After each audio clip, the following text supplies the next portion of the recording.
So, one of the things about growing up in in the hard, tough years was that I never. I mean, as far as clothes, for example, were concerned, everything was always a hand-me-down from my sister, and there were some very fancy frocks, as they were called, for birthday parties, and she was telling me, I noticed in one of the notes here that I made when I was last with her, that Daddy always, every time he came back from Europe, he would always bring her back a frock from Paris. A sweater or? No, a frock is a dress, and okay, for a dress. And these were for little girls. Beautiful, beautiful silk with wonderful embroidery and things like that. And they were really very tasteful and just enchanting. And she liked to eat ice cream, and she'd spill ice cream, and then hand them down to you. So I would, my frocks always were her hand-me-downs, and they were sometimes embarrassing with the chocolate ice cream that wouldn't come off. But I never had. My clothes they weren't rags, because Mother would certainly darn and sew and do all kinds of things to keep them in shape. But my friends, it's not like nowadays where people, go to TJ Maxx or Marshalls or Saks Fifth Avenue or fancy whatevers and get clothes. People weren't so profligate about wearing clothes, but mine were always pretty sad. And when I'm thinking of it, I think I always felt kind of sorry for myself about my clothes. But when I think of it for my mother, for a lady who had been so elegantly dressed and so fashionable, really, really beautifully dressed, and she would, year after year, she would have one black dress that she would wear if she was going out to, in later years, this is, for lunch or something at some fancy friend's house or something like that. Always the same one. The dress that she wore at my sister's wedding and at my wedding was the same one, sort of kind of a shoddy thing. But I mean, it was just so sad. And I've been so lucky in that I haven't spent fortunes on clothes by any means, but I've made a lot of stuff. But I've had a lot of hand-me-downs too. And Mother didn't have any hand-me-downs, and so she would have to appear in the same thing year after year after year after year. And from having been a lady who was very stylish, it must have been hard. I never, ever heard her complaining about any of that.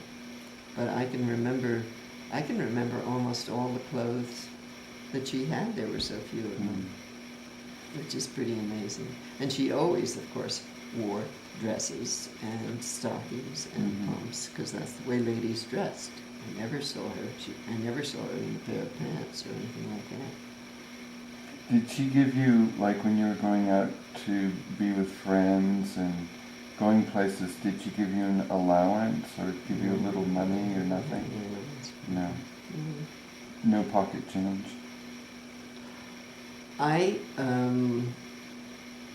remember up at the Robinson House during the war, I earned money.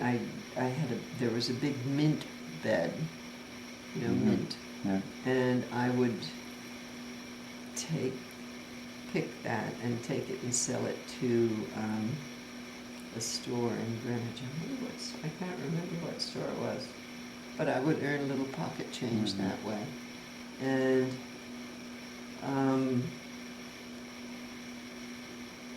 then when I was 15, my friend Neely Kanzi, my next door neighbor, and I both got a job at what was had been a bakery on Greenwich Avenue, but which had been turned into a factory making electrical armatures for warplanes.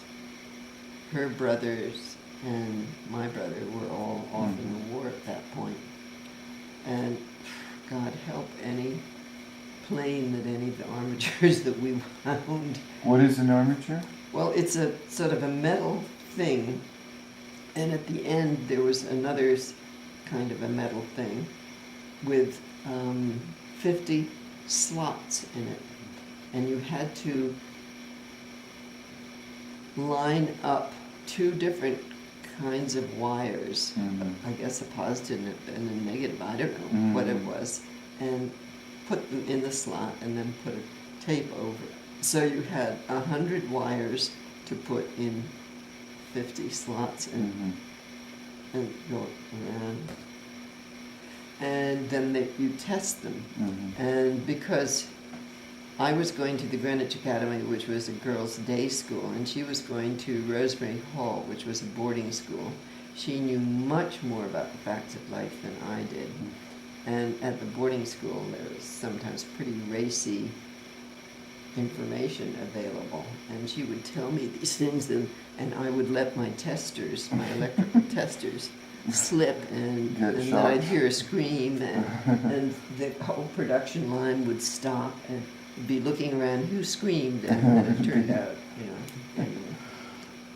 So, and I earned some money, but I didn't even really, I contributed any money I earned usually to the house, to the household, but not always. I mean, I could keep some. And I do remember that in the springtime, once in a while I'd have a dime, and when the good humor man came by the Greenwich Academy while we were waiting for the bus, sometimes I would be able to buy a good humor. A toasted almond, good humor. Heaven, heaven. You know what a good humor is? Yeah. Anyway. No, life was pretty slim.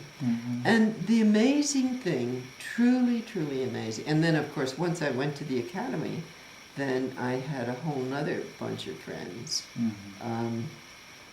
Tay Pryor was probably my closest friend, and her family didn't live in Belhaven, but next to Belhaven was something called Field Point Park, again with absolutely enormous and very, very beautiful estates. And Tay's grandmother and mother and father and her brothers and sisters all lived in this great big house, and they had a tennis court, and it was right on the water, so you could go swimming there. And they were unbelievably kind and hospitable to me, and I spent a great deal of my time in high school at their house, spending the night, and it was a very interesting time because Mr. Pryor had been the head of the Connecticut National Republican Party, and so he had many political friends, and Thomas Dewey, who was the governor of New York. Oh, they always had a Sunday afternoon open house where various friends, largely political, but not entirely, would come. And I was always over there every Sunday afternoon, and often would spend, and then we would go down into their lower sort of playroom that had huge heads of African buffalo and other things that had been shot on safari. And we would turn out all the lights and listen to the Green Hornet or something like that. Some scary, or I Love a Mystery or something.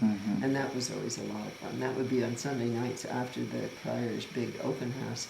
But there were so many people that I met and spent time with. I mean, the mayor of New York and the governor of New York, and of course the Bushes were friends of the Pryors.